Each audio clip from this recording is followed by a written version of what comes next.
Be advised that the views and opinions of the hosts and guests do not reflect those of the station.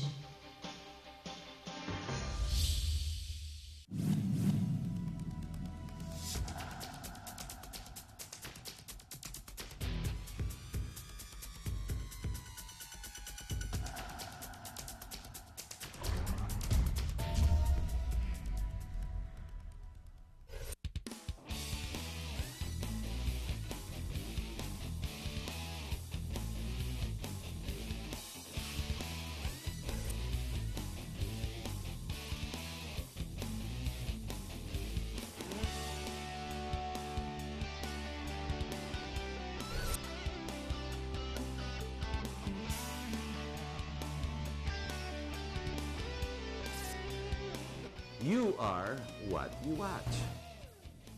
Hello, my name's Harrington Wadko. Welcome to our program.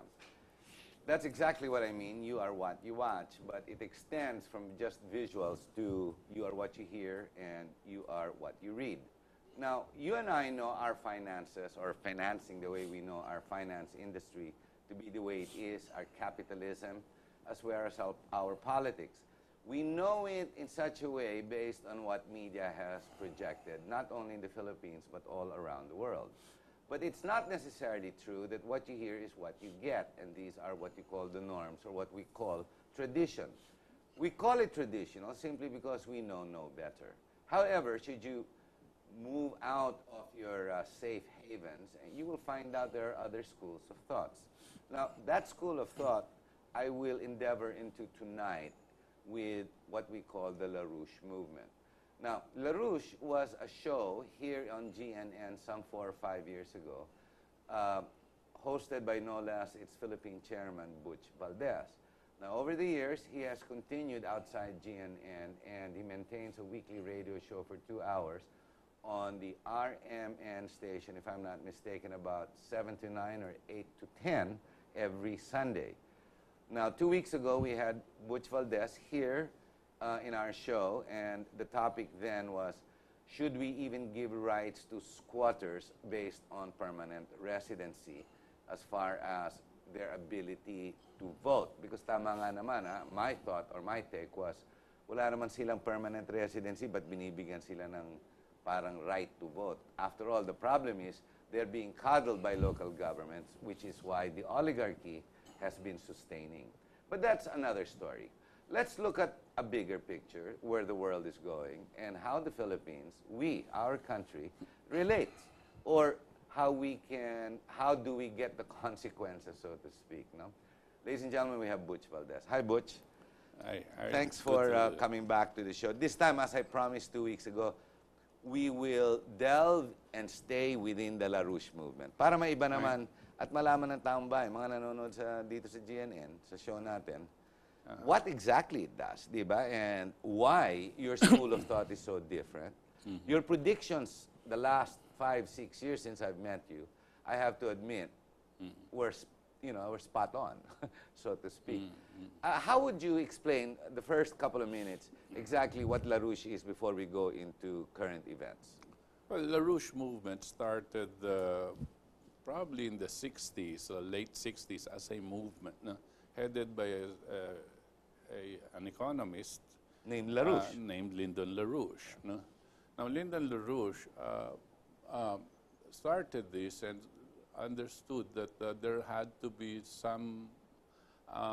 somebody and a group of people that will try to keep telling the truth to the population. But what is right? the truth? Okay. Itong issue Now, ngayon this is the problem, because during this particular time, if you remember, 1960s was an extremely scary decade, not just for the United States, but for the world.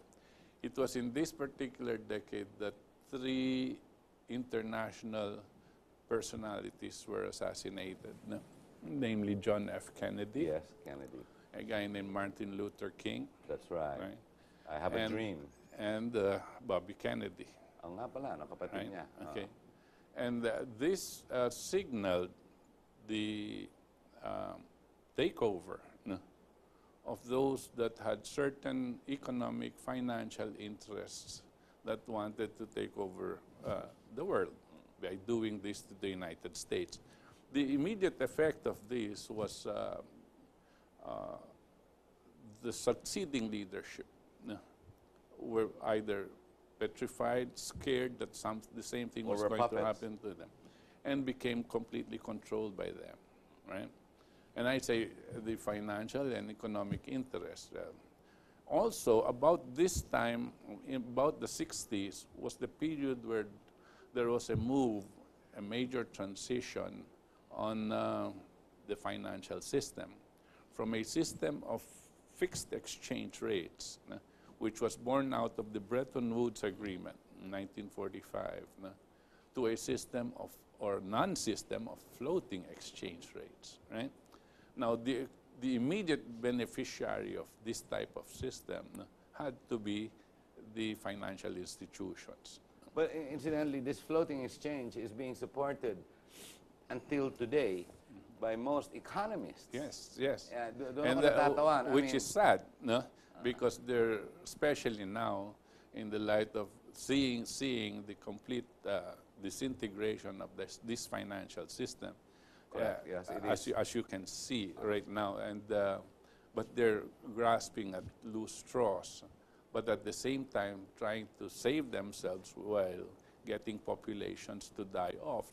As you're seeing right now in the whole of Europe and the United States, you're seeing Cyprus, Greece, Portugal. The Arab Spring. Also the other economies drying up. Yeah, the Arab Spring thing is another effect of this impact of the disintegration of the financial system, wherein you're seeing a physical takeover practically of the imperialists. This is not against democracy. What's happening in Middle East is obviously not democracy. No, definitely. They're saying, they use it. They're trying to get rid of these strong leaders, and but it is not, because you leave the whole country in turmoil, but the economic interest is held on to by you. Now, this is what was happening in the 60s, and in the 70s, officially in 1971, the whole Bretton Woods system was scuttled, and in its place, a system of floating exchange rates. It's been 40 years, right, more or less. And this opened up the floodgates to speculative investments, so that investments no longer went into the physical side of the economy, which is infrastructure, industrialization, energy. Products created. It went into speculation, which is the markets. You see now the increase of bond market, money market, stock market, all speculation, and real estate market. Yeah. Everything had to do with speculation, so that people might understand what it means. Before before the 60s, an investor will look at the company, what its product is, and put its money there instead of putting it in the bank. Because if I put my money in this company and it does well, I will get dividends out of this company, right? And the company will grow and my investment will grow as well. Correct. However, when they changed the system, when they scuttled the Bretton Woods Agreement and shifted to floating exchange rate system, what happens now is that people would invest for speculation, what we call shareholder value, which means I will invest in this company using the stock using trading. shares or bonds or whatever it is. But using trading. Right, using the market. Market now. In the hope that there is somebody else that will buy the shares from me at a higher price, right? You did this for shares of stock, you did this for bonds, yes. And you did this even for real estate. You buy a condominium in the hope that there's somebody going to buy it from you later on at a higher price, even if you will not intend to live in it, right? It's all speculation. No, this is the problem, because when the speculative nature of this investment came in, the total production of the whole world of the whole world went down. Of course. Because the resources were Wala not na going namimili. in here. Right? Hindi na nagmamanufacture. Right, because the resources were not going to go into manufacturing and agricultural production. It was going into speculation. And the banking sector, the financial sector, was supporting the speculation and not that one.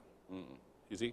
And this destroyed what's the first initial steps in the 70s towards the complete destruction of the world's capability to produce, right? And what happened there was people who wanted to speculate on anything were not using their own money. They were using borrowed capital because the interest rates were brought down so low. So they borrowed the capital from the financial institutions, the banks, and invest in the market. in the market. What was happening, therefore, was what was being lent, what was being Hollow put money. is all borrowed money. Yeah, it's all borrowed money. Yeah. And in order for every economy to keep that market going, especially the United States, no, it had to bring down its interest rates to almost nil, and it went down to less than 1%. No? Which is what we see today. So what happens if it's so cheap to borrow money? Why will I use my money? Why don't I borrow? So you borrow, and then you cover all kinds of products came about. No? That was being fueled by money printed up, and Which is what America did. this is what's happening. This is what's actually happening, and the final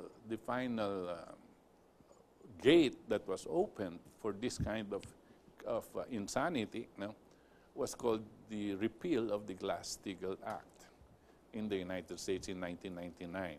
No. When they repealed the Glass-Steagall Act, no, everybody became a bank. You saw Lehman Brothers became a bank, AIG became a bank, and which means that the depositors' money, no, was being used to speculate. And no longer could Glass-Steagall Act, which was a law that was passed in 1933, Which is regulation. would contain that. No, you cannot use depositors' money for speculation. No?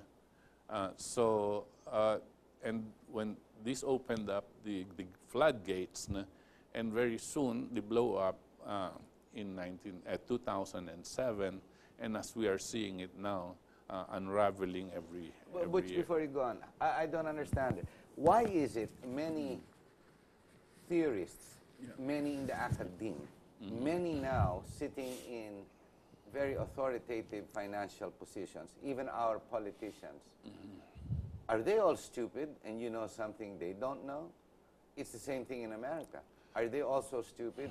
Are our financial leaders so weak they cannot see right through your, in this presentation you made, this very short, clear presentation of sequence, consequence, di ba? It's a theory, the antithesis, how it all turned around.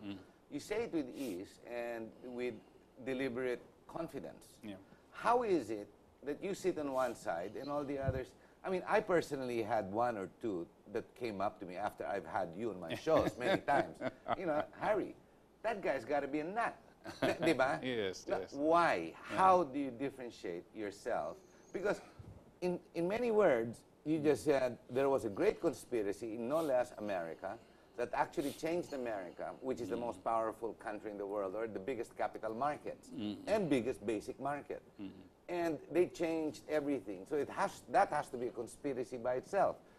Now, of course, whether it was correct or no, most economists, even those especially in the academe today, they go about the Bretton Woods Agreement as if it was tradition and history, and it was correct. We had to parang amend it, so to speak, and got into what you call the floating rate.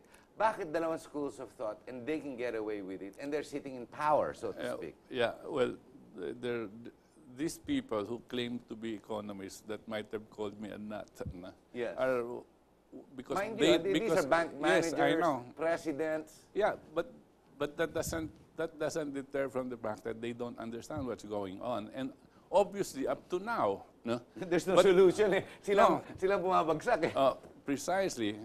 They're econo-quacks. They call themselves economists, but they don't act like one, and they don't think as such. Let me go back a little bit. Why is it that there are people thinking differently now, or most of them are thinking differently? Yeah, it's most Actually, of them. I have to put myself in that same category. I used to think that way, but I started asking questions. There's something wrong with this God blessed thing. Yes, right? the system. It's not math eh. Right, Hindi yeah. cyclical eh. It's incomplete. And unless you put your feet on the ground and say And understand the whole going system. on, Yes, yes. and start to look for what's going on, then you will not find it because you're comfortable. You're comfortable with the so-called education that you got. You and I and the rest of all of these people who call themselves economists and Yes. finance graduates and whatever have been miseducated. And I say this categorically. All of us have been miseducated because But these are the by the best schools generation- in the world, and not just necessarily the Philippines. it does not have to, the best schools can miseducate you because the teachers can also be miseducated. They're only human. You see, based on what they had know. happened, especially in the 60s, the 60s, these are the what you call baby boomer generations. They took this baby boomer generation and started feeding them with the kind of economics that was quite destructive. And they destroyed ideas like protectionism. They destroyed ideas like fixed exchange rate system. And all of these ideas, by the way, protectionism, fixed exchange rate, came from a great man. If you were to ask me directly what was the real impetus that created started, the ROUCH yeah. movement, it had to be this man. And I'm not talking about LaRouche. I'm talking about Franklin Delano Roosevelt, who took the United States on the Great Depression years. 1929 was the big Yes. crash, right? And the U.S. was suffering a unemployment rate of something like 52%. Lahat walang trabaho. And they were starving to death. People were dying in the streets. That's when Franklin Roosevelt came into the picture and became the President of the United States in 1932. In 1933, he got this Glass-Steagall Act passed. But his main campaign, he said, the culprits are Wall Street. Those people that have, and the bankers, those people that have used people's money to speculate. And because then he said, we need to regulate this. So they by passing the Glass-Steagall Act, Senator Glass and Congressman Steagall put up a concept and saying, if you want to go become an investment bank, then be an investment bank. But all commercial banks, iba. You are not allowed. May regulasyon, kumbaga. Yeah. And so it was through the commercial banks that Franklin Delano Roosevelt worked, and he issued what you call directed credit. The government issued credit, printed the money in effect. But the government being the guarantor, yes. Lent it to the banks at 1% per annum, so that the banks will lend it to the businessmen at 2%, but directed. He said, what industries should be supported this way? Physical industries. hindi Physical, speculative. yeah, so that you started to generate. Tama. By the way, Product, you must imagine, 1933 he took over. By his end of his first term, of course, 4 years. things were starting to boom in the United States. Yes. They became the most productive nation in the world in less than a decade. Enough strength to be able to stop Hitler. Because Hitler was in the process of taking growing. over the whole of Europe. Yes. And not only the whole of Europe, and that means the rest of the world. Yes. Backed up by the financial institutions. The very people that eventually have now taken over the world. Again. after the death of Franklin Roosevelt. After the death of Franklin Roosevelt, then this guy Truman came into the picture, and he was a puppet of these financial institutions, and dropped the bomb when he didn't have to drop the bomb in Hiroshima, and so on. Things became a bit difficult for the United States. But then they took him out eventually. Eisenhower, which was a better president, came in, and after that, of course, you had John F. Kennedy and so on and so Kennedy wanted to go by way of Franklin Roosevelt Exactly. again. The Kennedys, the two boys. Exactly. No. So they had to take them out. That's, yun ang conspiracy dyan. That's the one. Yeah. Yung masama dito, let me get down to it, to simplify it, are those that actually run the monetary system of the world. That's right. That's right.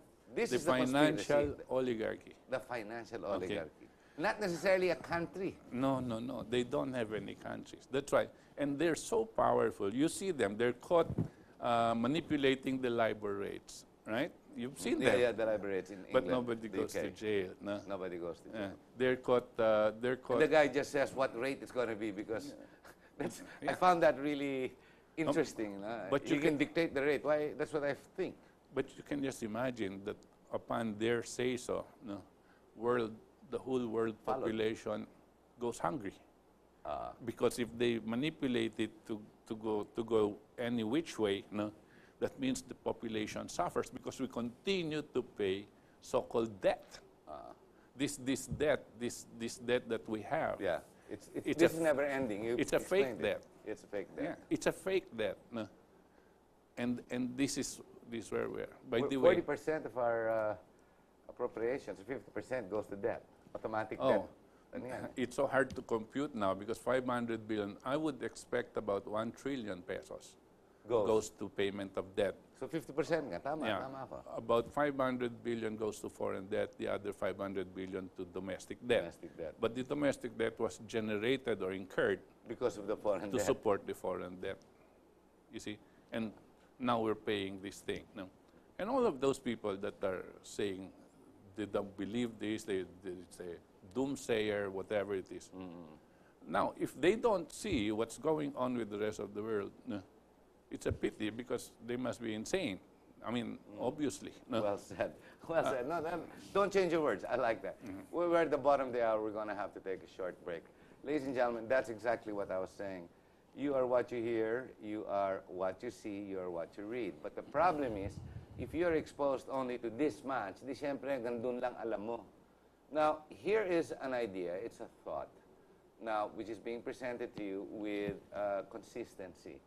Now, whether it's true or not, the funny part, actually the scary part is all the predictions Butch has made together with the ROUCH Movement have been spot on, and all the other predictions have remained erratic.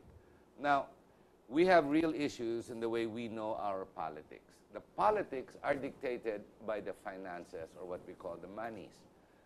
Now, who actually dictates, who controls, who's the puppet, and who's the man with the string of the puppets?